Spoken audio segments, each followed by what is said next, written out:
Ok, continuando con el estado postprandial, después de la digestión y absorción de los carbohidratos, entonces, y la activación de la producción de insulina a nivel pancreático, esta es liberada al torrente sanguíneo en respuesta precisamente del aumento de los carbohidratos producto de la alimentación. Estamos hablando de unos 100 a máximo 110 miligramos por decilitro del carbohidrato glucosa en sangre, lo que conocemos como glicemia.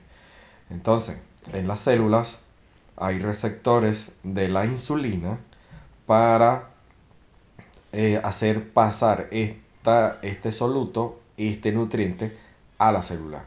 La gran mayoría de nuestras células hacen este proceso metabólico para oxidar la glucosa y obtener ATP de manera rápida, ágil, ¿verdad? Y esto ocurre en un espacio celular que es el citosol, pero tiene dos formas de funcionar este proceso metabólico. Estamos hablando de la glucólisis, que es el catabolismo de la glucosa para obtener ATP a nivel citosólico. Y funciona de dos maneras, de manera anaeróbica y de manera aeróbica. En la anaeróbica solo se va a producir 2 ATP.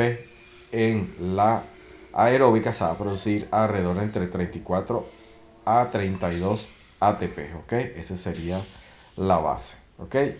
Entonces, la glucólisis es una serie de reacciones, de 10 reacciones, que transforma la glucosa en dos moléculas de piruvato.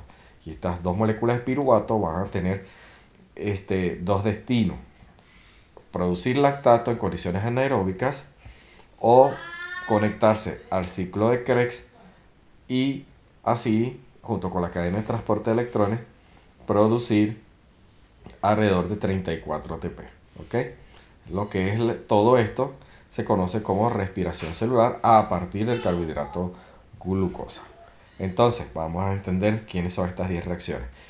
Ya sabemos cuál es su objetivo: producir ATP, y esta glucosa va a sufrir una transformación donde básicamente la mayoría de las transformaciones es hacerlo un carbohidrato más simple y luego fosforilizar el ADP para obtener ATP.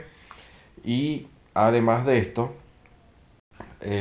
las reacciones son, la gran mayoría de las 10 reacciones, 7 son reversibles, es decir, que van en ambos sentidos.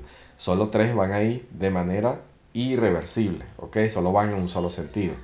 Entonces, esta es la característica principal, porque en esas reacciones irreversibles es donde se puede regular este proceso.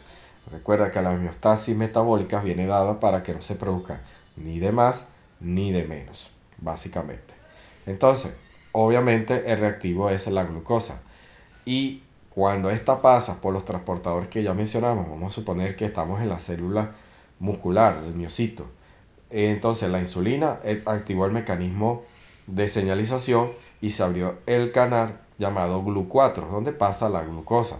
Rápidamente la glucosa, en presencia de la enzima hexoquinasa, esta es fosforilizada mediante un ATP, ¿ok?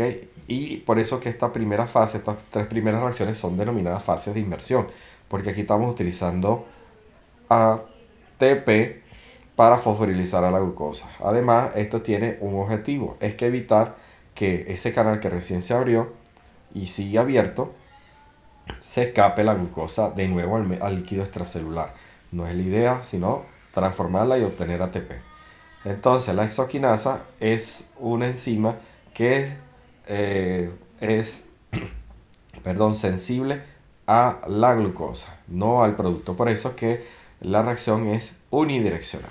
La siguiente reacción sí es reversible. Está catalizada por la fosfoglucosa isomerasa o fosfohexosa isomerasa. Esta convierte la glucosa en fructosa, básicamente. Y la fosfofructosa quinasa 1 la refosforila, le agrega otro fosfato producto del ATP para dar fructosa 1,6 bifosfato. ¿Ok? La siguiente reacción, donde culmina la fase de inversión, como nos dimos cuenta, se han invertido dos fosfatos producto de 2 ATP. Ahora aquí ocurre una división, aquí donde está la fase catabólica como tal. Y la fructosa es dividida en dos partes, en dos monosacáridos más simples, que son la hidroxiacetona fosfato y el glicaldehído 3-fosfato. ¿Ok?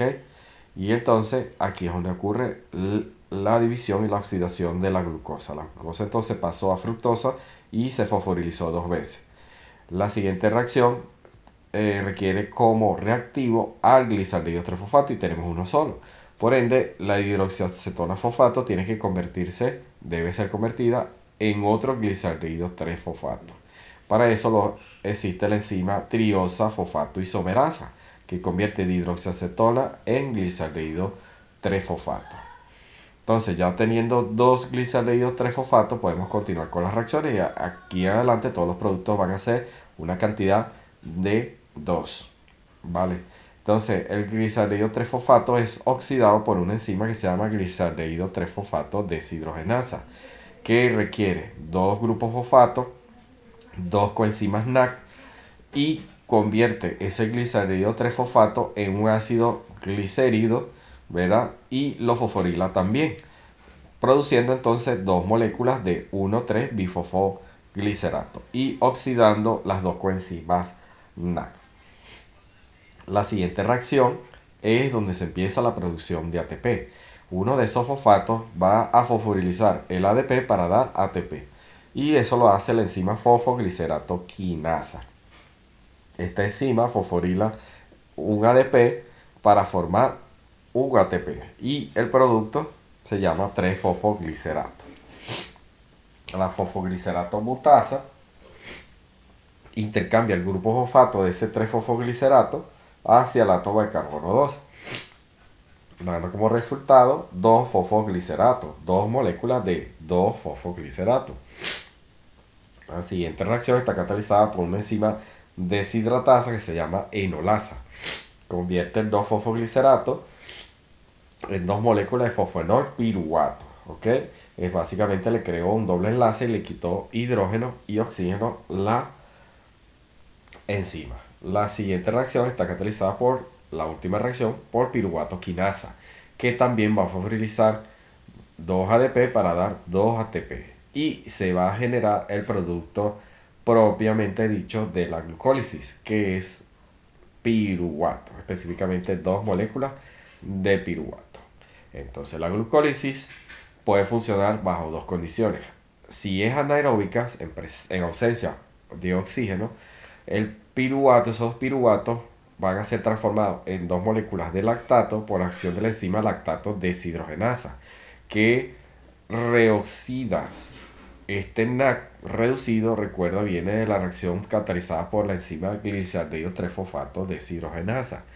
Y es un mecanismo para tener disponible la coenzima NAC para otra glucosa, para otra etapa de la glucólisis. Y entonces dar dos moléculas de lactato. Y hasta ahí llega la glucólisis desde el punto de vista anaeróbico. Del punto de vista aeróbico se conecta, los piruvatos difunden hacia las mitocondrias, donde se encuentran con una enzima que se llama piruvato deshidrogenasa, que es un complejo enzimático que lo convierte en dos moléculas de acetil-CoA. ¿Ok? Y el acetil-CoA es el sustrato del ciclo de Krebs. En el ciclo de Krebs sabemos que se producen directamente 2 ATP o un ATP por cada acetil-CoA, y como tenemos 2, serían 2 ATP. Y en el proceso también se producen 3 NAC por cada acetil-CoA y un FAC por cada NAC, por cada acetil-CoA, perdón. Entonces en total se producen 6 NAC y 2 FACs y 2 ATP en el ciclo de Krebs. Todo esto se encadena de manera aeróbica, donde por fin aparece el oxígeno en la cadena de transporte de electrones. Por cada NAC que se formó, y al final en el complejo 4 una molécula de oxígeno va a dar agua, y el paso de los electrones que tiene el NAC producto del ciclo de Krebs va a bombardear 10 hidrógenos al espacio intermembrana, que después por cada 4 van a pasar a través de la ATP sintasa para dar como resultado un ATP por cada 4 hidrógenos que regresan a la matriz mitocondrial. Entonces, si hay 10, eso nos da un total de 2,5 ATP, o sea, 2 cada 4, un ATP, y podemos producir 2 porque tenemos 8, y nos quedan 2, de los cuales es la mitad de un ATP prácticamente por este mecanismo. Por eso es que se habla de 2,5 ATP por cada NAC. Si tenemos 6 y lo multiplicamos por 2,5, eso nos da aproximadamente 24 ATP que se produce producto de esos dos piruvatos, y aquí estamos utilizando oxígeno. Lo mismo pasa con el FAC, pero menor cantidad, que trabaja con el complejo 2, 3 y 4, que solo bombardea 6 hidrógenos, que son estos que tenemos acá. Entonces, por cada 4, un ATP. Aquí llevamos 1. Y 2 que están aquí, que van a pasar por aquí, es la mitad de un ATP. Por eso es que se habla de 1,5. Como se produjeron 2 FAC en los dos piruvatos, producto de los dos piruvatos, entonces tenemos 3 ATP por ahí. Llevamos 27. Los dos que se formaron en el ciclo propiamente de Krebs hacen 29. Y los dos que se formaron en el propio proceso de la glucólisis, estamos hablando de alrededor de 32 ATP.